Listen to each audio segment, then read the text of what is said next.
A gente falava no vídeo alguns instantes atrás que a campanha que nós estamos realizando, que nós estamos vivendo como igreja, ela é dividida em 4 etapas. E na primeira etapa o desafio é acreditar. E durante esse mês de setembro a gente vai estar falando sobre essa palavra, sobre a importância de acreditar.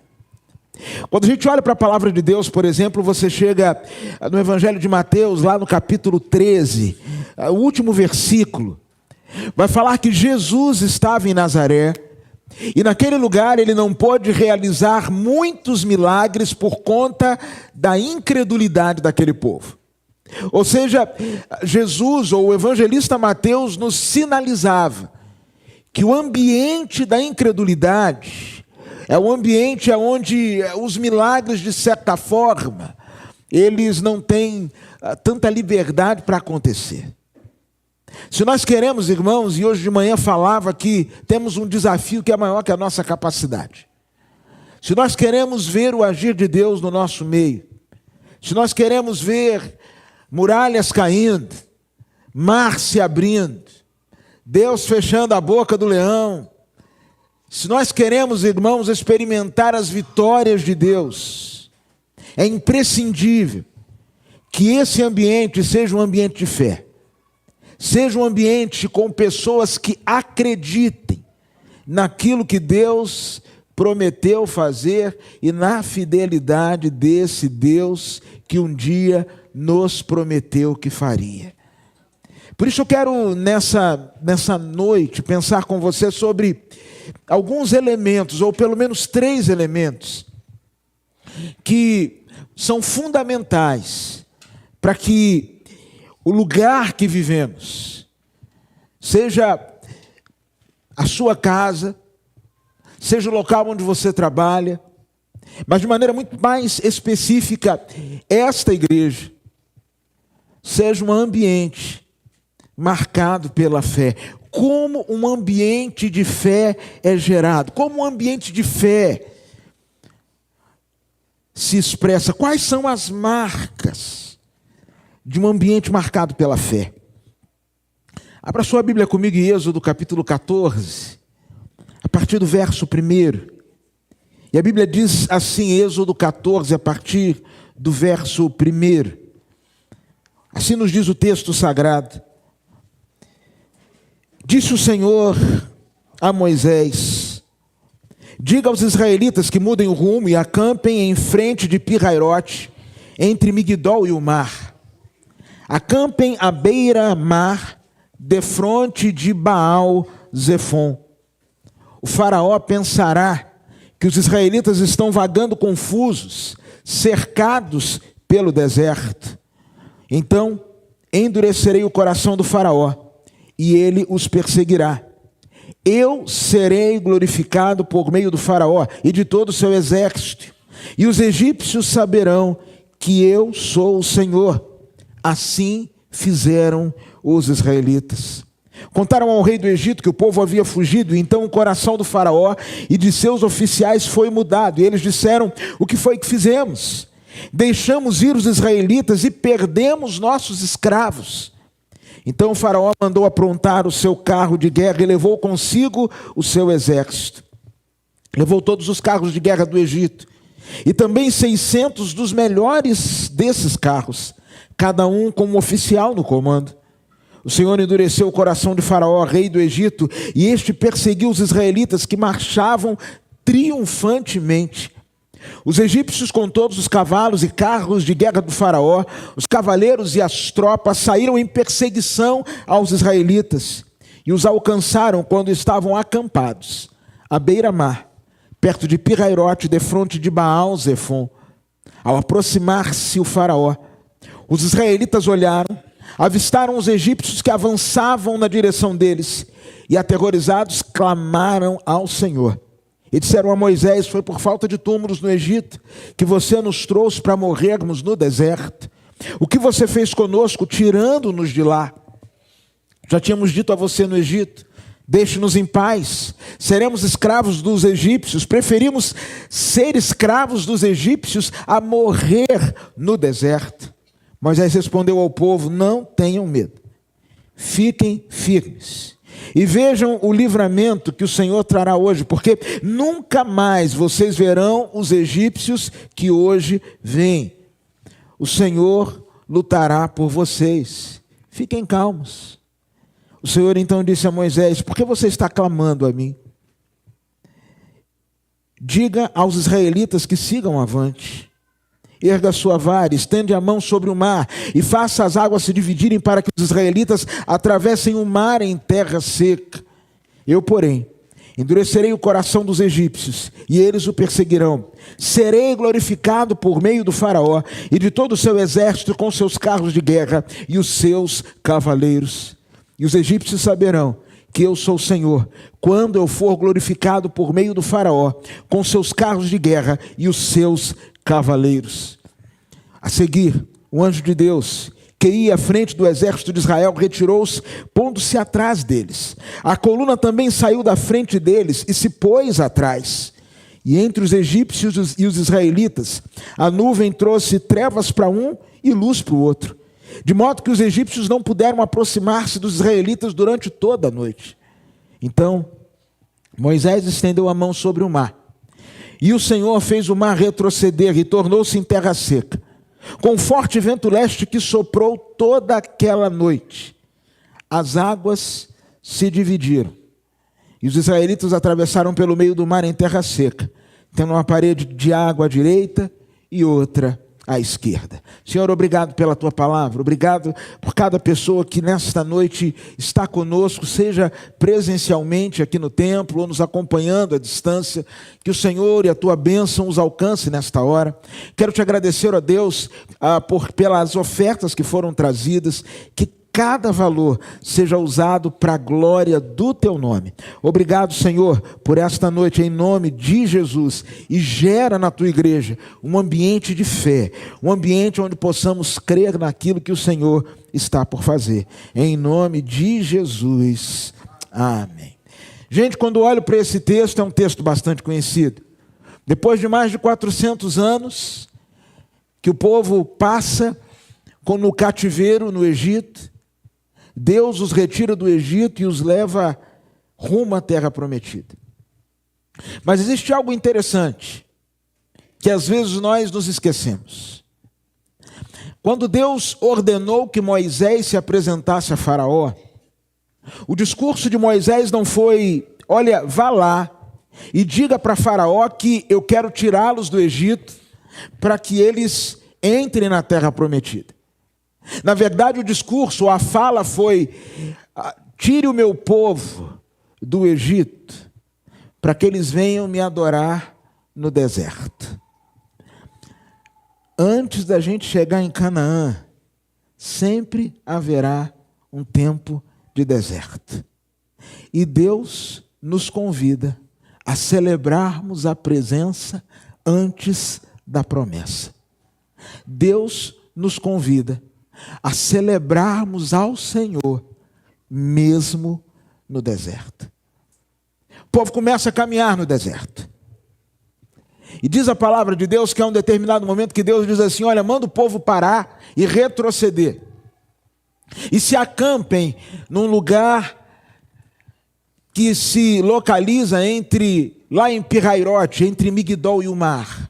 Se você pegar um mapa de geografia bíblica, você vai perceber que o lugar era um beco. Montanha de um lado, montanha do outro, mar à frente, uma leve elevação, péssimo lugar para se esconder, e foi ali que Deus mandou o povo ficar. É como você pegar uma pessoa com a camisa verde-limão e botar no meio de uma multidão de gente com camisa preta. Facilmente vai ser identificada. E enquanto eles estão acampados ali, eles não sabiam, mas Deus queria ensiná-los algo. Deus queria ensinar-nos algo que é fundamental, para que a gente possa viver um ambiente marcado pela fé. O Senhor endurece o coração de Faraó. E os hebreus que foram libertos, foram praticamente expulsos do Egito, agora são perseguidos por Faraó. São perseguidos por seus carros, seus cavalos, pelos seus melhores homens. Mas há algo de interessante que acontece nesse texto que me chama a atenção e que nós precisamos entender que é fundamental para que nós vivamos um ambiente marcado pela fé. Se você olhar no texto do capítulo 14, há uma expressão que se repete pelo menos 3 vezes. O verso de número 4 diz assim: serei glorificado por meio de Faraó. Depois, se você caminhar um pouquinho mais comigo, você vai perceber no verso de número 17, verso de número 18, serei glorificado através de Faraó. E há mais uma outra citação dentro desse texto. Ou seja, a primeira coisa que a gente precisa entender é que Deus é aquele que consegue manifestar a sua glória, mesmo em meio às situações mais inglórias, mais esquisitas da vida. Os problemas, as lutas, os obstáculos, as dificuldades precisam ser enxergados por nós. Os desafios precisam ser enxergados por nós como oportunidades para que nós possamos contemplar a glória de Deus. Irmãos, eu me lembro do primeiro milagre que o Senhor Jesus realizou. Foi numa festa de casamento. Acaba o vinho. Tudo que sobra, a água que era usada para purificação, a água que era usada para limpeza, talvez no decorrer da festa, já água suja. Jesus é chamado e transforma aquela água em vinho, e vinho da melhor qualidade. E diz-nos a palavra de Deus que ali o Senhor Jesus, está lá em João capítulo 2, ele manifestou a sua glória. E os seus discípulos creram nele. Sempre que há uma manifestação da glória de Deus, há um fortalecimento da fé daqueles que servem ao Senhor. O Senhor disse assim: olha, você está vendo aí o exército de Faraó? Vocês estão com medo, né? Vocês estão preocupados? Estão perdendo noite de sono? Deixa eu dizer uma coisa para vocês. Eu serei glorificado através desse problema. Essa luta não veio para te matar, essa luta não veio para te destruir, essa luta não veio para te arrasar, esta luta veio para me glorificar, como na experiência de Lázaro. Esta doença não é para a morte, mas é para a glória de Deus. Irmãos, a gente precisa começar a olhar a vida com novas lentes. A gente precisa começar a enxergar as nossas histórias, os nossos dias de luta, as nossas noites escuras, os nossos dias sombrios, com a certeza de que o Senhor há de manifestar a sua glória. O versículo que a gente escolheu como base para essa primeira etapa está lá no Salmo 27, no verso 13, onde a Bíblia diz assim: eu pereceria sem dúvida se eu não cresse que veria a bondade do Senhor na terra dos viventes. Irmãos, você sabe o que me faz todos os dias levantar, prosseguir em meio à luta, em meio à dificuldade, em meio às dores que as minhas ovelhas passam e às vezes compartilham comigo, as lutas que as pessoas enfrentam, e às vezes dizem assim: pastor, ore por mim. E tem hora que a carga é pesada. É uma certeza só: a certeza de que o Senhor há de ser glorificado, mesmo na mais difícil das situações. Hoje a gente, quando terminou o culto da manhã, fez aqui uma roda de oração. E foi um momento tão especial, irmãos, porque uma pessoa disse assim: às vezes quando a gente está passando por uma turbulência, a gente acha que aquilo nunca vai acabar. E aí, com lágrimas nos olhos, ela disse: mas eu sou prova disso, eu sou testemunha que a tempestade vai passar. Eu quero dizer para você, que seja lá qual for a luta, se você estiver alinhado com Deus, Deus há de ser glorificado em meio a essa luta que você está vivendo.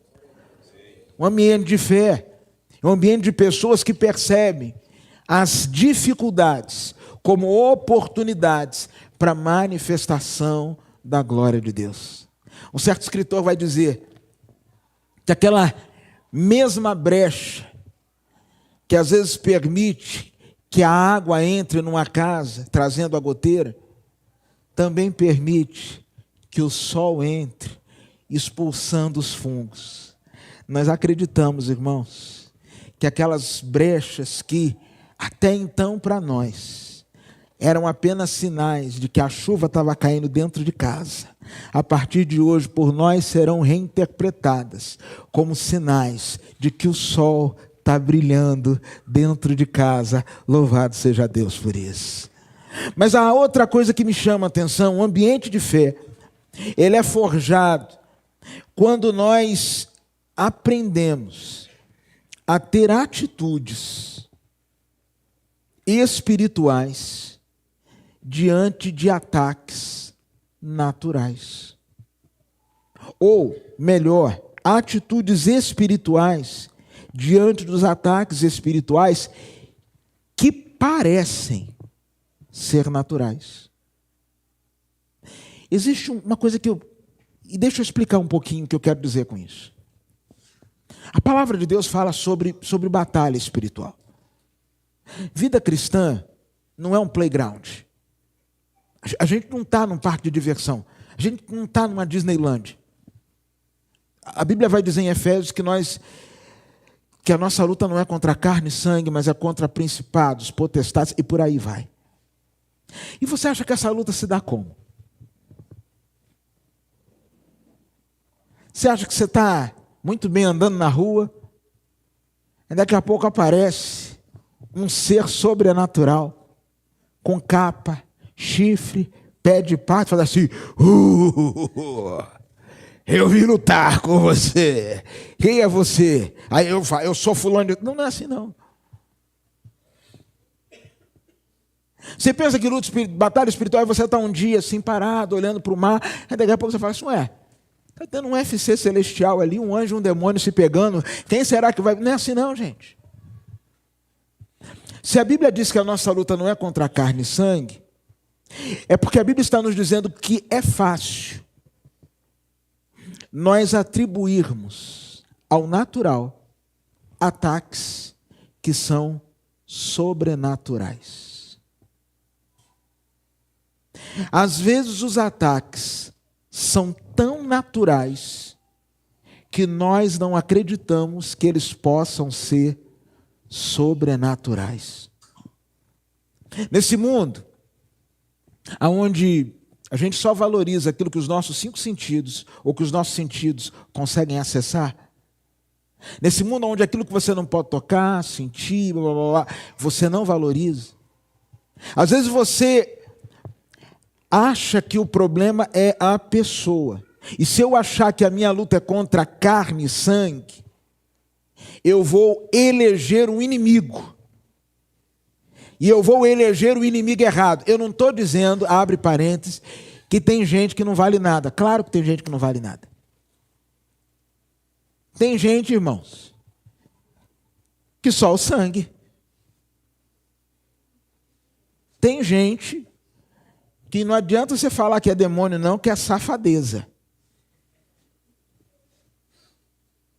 Eu cresci numa igreja que tinha um cidadão que ele às vezes ficava possuído. No meio do culto ele manifestava. Eu creio em manifestação. Mas a forma como ele era exorcizado que era interessante. Tinha um irmão que tinha 2 filhas muito bonitas. E só quem expulsava o demônio dele eram as filhas desse menino. E o demônio saía quando ele deitava no colo delas. Aí ele deitava no colinho da menina. Aí o demônio ia embora e ficava... Irmão, Isso é safadeza. Uma vez eu era pastor na Redenção, um irmão me procurou e disse assim: pastor, ore por mim que eu tenho um encosto. Eu falei: e é? Como assim? Ele falou: é um encosto da preguiça. Eu falei: sério, irmão? É dia de chuva. Eu moro aqui no bairro, trabalho na Barra da Tijuca, são 40 quilômetros até o meu trabalho, lá depois do recreio. Dia de chuva, quando eu acordo, aquele frio, ônibus lotado, vem um demônio no meu ouvido e diz assim: dorme. Aí eu falei assim: rapaz, sabia que esse demônio fala comigo também? Eu não estou dizendo que não existam falhas de caráter, transtornos de personalidade. Eu não estou dizendo que tem gente que não vale nada. Não é isso que eu estou falando, não. Tem gente que não vale nada. Mas o que eu estou dizendo para você é que, por vezes, nós estamos sofrendo um ataque espiritual, mas que ele tem uma aparência tão natural que a gente não consegue entender. E aí, o que acontece? A gente contra-ataca de forma humana e natural. E ao contra-atacarmos de forma humana e natural, a coisa não melhora, ou seja, a situação só piora. E aqui o Senhor fala assim: deixa eu dizer para vocês o que vocês têm que fazer nesse momento.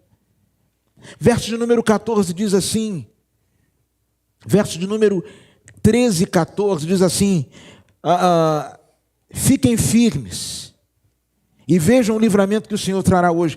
Na versão que eu costumo ler em casa, na Revista e Corrigida, nas versões mais antigas, diz assim: ficai quietos e vede o livramento que o Senhor vos dará. Gente, vou fazer só uma pergunta aqui. Pessoal que é do meu time, quem aqui fala muito? Levanta a mão, por favor. Pessoal que fala muito. É mais fácil perguntar para quem vive com você.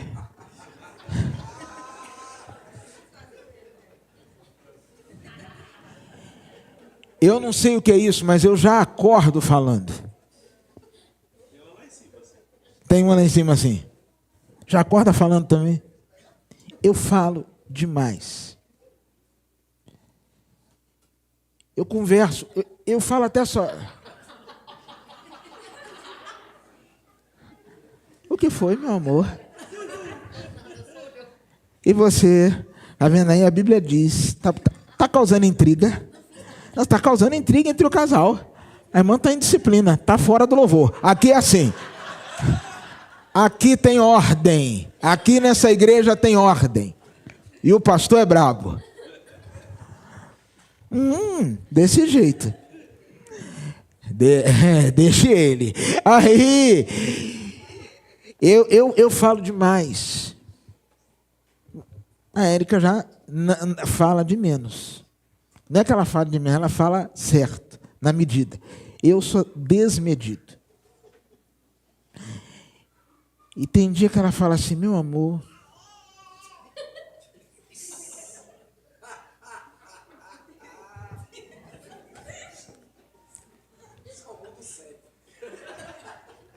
eu sei que a Albani também faz isso com o Sandro, né?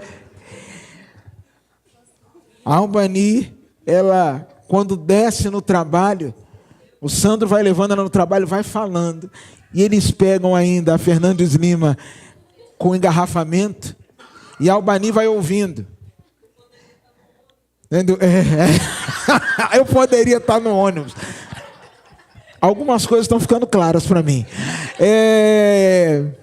A Albani, ela falou que ela sai eu ouvi dizer que ela sai do carro assim: livre estou, não posso, de tanto que ela não aguenta mais. Ela chega no hospital, pode ter o BO que for, ela fala: vai pessoal, bom dia. Gente, a coisa mais difícil para mim E eu não sei se você já passou por isso. É quando Deus manda eu calar a boca. Quando Deus fala comigo assim, não fale nada. Irmão, eu vou ser sincero, eu adoeço. Eu obedeço, mas eu adoeço. Mas sabe o que eu descubro no final? Que é o melhor. Que quando eu me calo, acontece comigo aquilo que está no verso 14. O Senhor luta por mim. Irmão, tem hora que você vai precisar tomar atitudes contrárias à sua natureza, ao seu temperamento, ao seu jeito de ser. Tem horas que você vai precisar agir na contramão daquilo que você achava que era o seu jeito, a sua forma. E eu não estou falando de você mudar em tudo, não é disso não. Mas Deus vai te dar discernimento para você entender a natureza do ataque que vem para a sua vida. E ao entender a natureza do ataque, você vai entender a natureza da atitude que você precisa ter. Irmãos, a gente precisa pedir a Deus discernimento.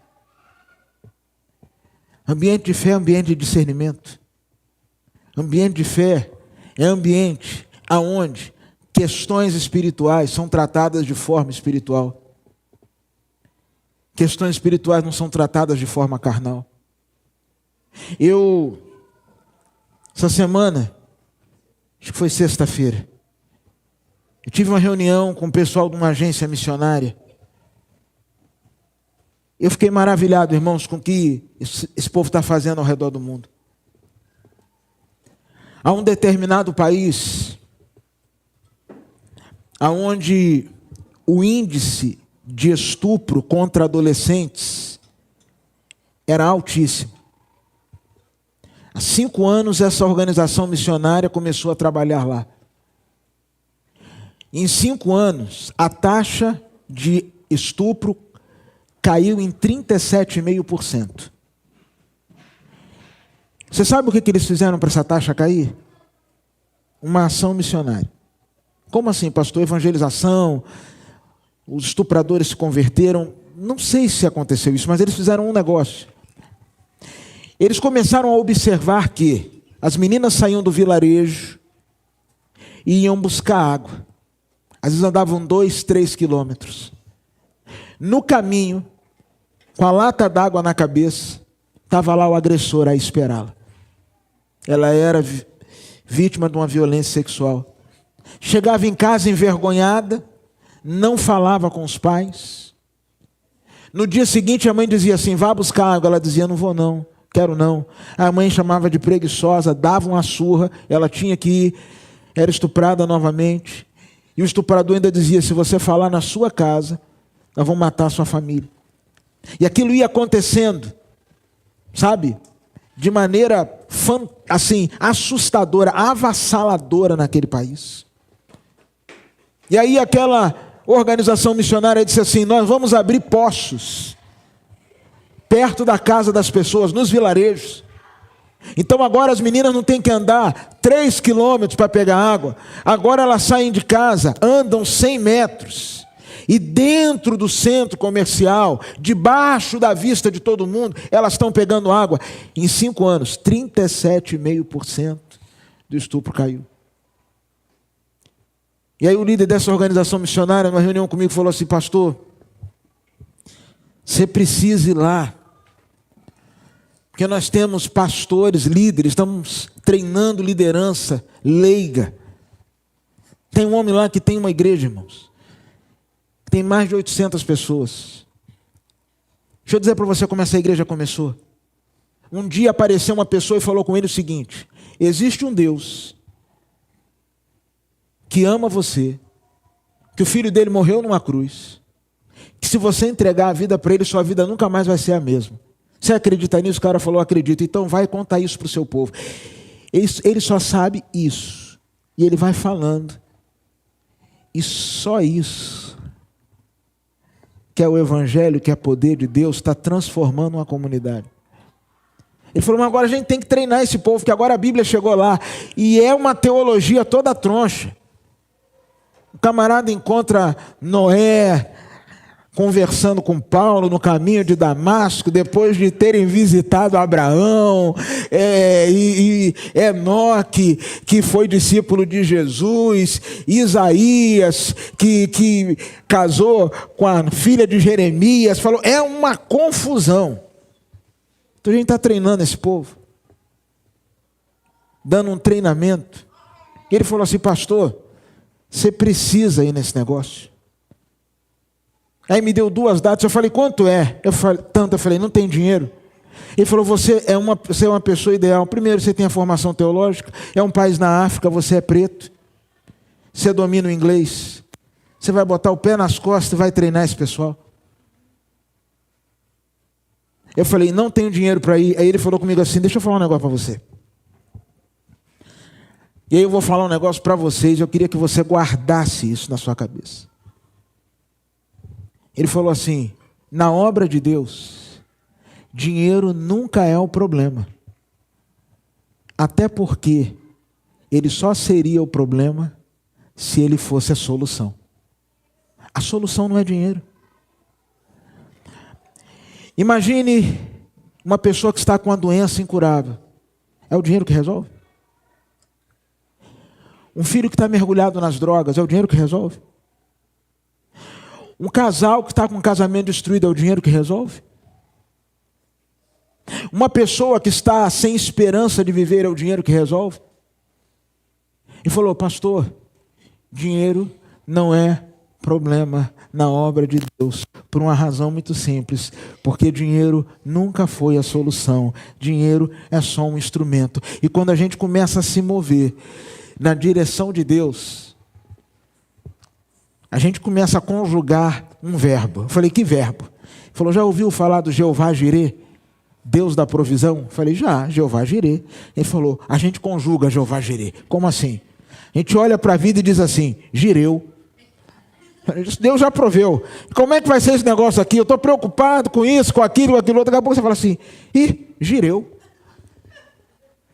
E aquele ar-condicionado que precisava... Irmão, eu creio que Deus vai fazer isso aqui. A gente vai falar só Jireu aqui. Como é que está esse negócio aí, pastor? Eu vou falar assim, Jireu. Sandro, e aquele negócio do som tal? Jireu. Marcão aí, Jireu. Mônica, Jireu. Porque se dinheiro fosse a solução, aí sim ele seria o problema. A solução, irmãos, reside em nós fazermos a coisa de Deus do jeito de Deus.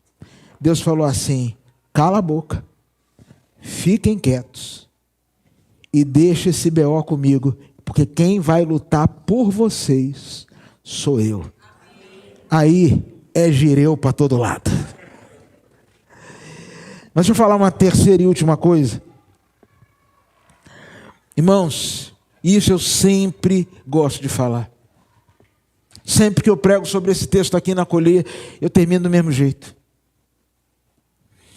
A gente quando lê a abertura do mar, a gente pensa que Moisés estendeu a mão e o mar abriu. Não foi assim. Ele estendeu a sua vara, estendeu as suas mãos. Mas a Bíblia diz, verso de número 21, que Deus enviou um forte vento oriental. O Senhor fez o mar retroceder e tornou em terra seca com um forte vento leste, que soprou, por quanto tempo que está projetado ali? Toda aquela noite. Não foi esse negócio assim, ó. O vento soprou a noite inteira. Eu já disse, estou repetindo conscientemente, que o terror de quem acampa em barraca é vento. Você está acampado numa barraca, passa um vento, leva tudo. Naquela noite, você consegue imaginar mais de 1 milhão de pessoas e o vento soprando? Que confusão, irmãos. Mas na verdade, naquilo que parecia ser uma confusão, era Deus abrindo caminho no mar. O vento vai soprando. A gente não vai entendendo. Mas daqui a pouco faz sentido. Nós estamos pisando em terra seca. Eu tenho pedido a Deus, irmãos, que a gente entenda os processos de Deus. Uma igreja que acredita, ela é composta de indivíduos que creem. Não tem milagre daquela porta para dentro, se não houver vida com Deus individualmente, daquela porta para fora. Deixa eu dizer uma coisa para você. O que conta não é o que a gente faz só aqui dentro, mas é a vida que a gente vive daquela porta para fora. Uma vida que não é um culto gera um culto sem vida. A fé da igreja é a expressão da fé, da crença, da entrega, do compromisso individual de cada um dos seus membros e congregados. Uma igreja cheia de gente que acredita em Deus. É uma igreja poderosa em Deus para ver o céu se abrindo e a glória de Deus se manifestando. Vamos orar. E eu queria que você pedisse assim: Senhor, faz do meu coração um ambiente de fé. Faz da minha casa uma casa de fé. Faz da minha história, faz desta igreja um lugar de fé, de gente que acredita.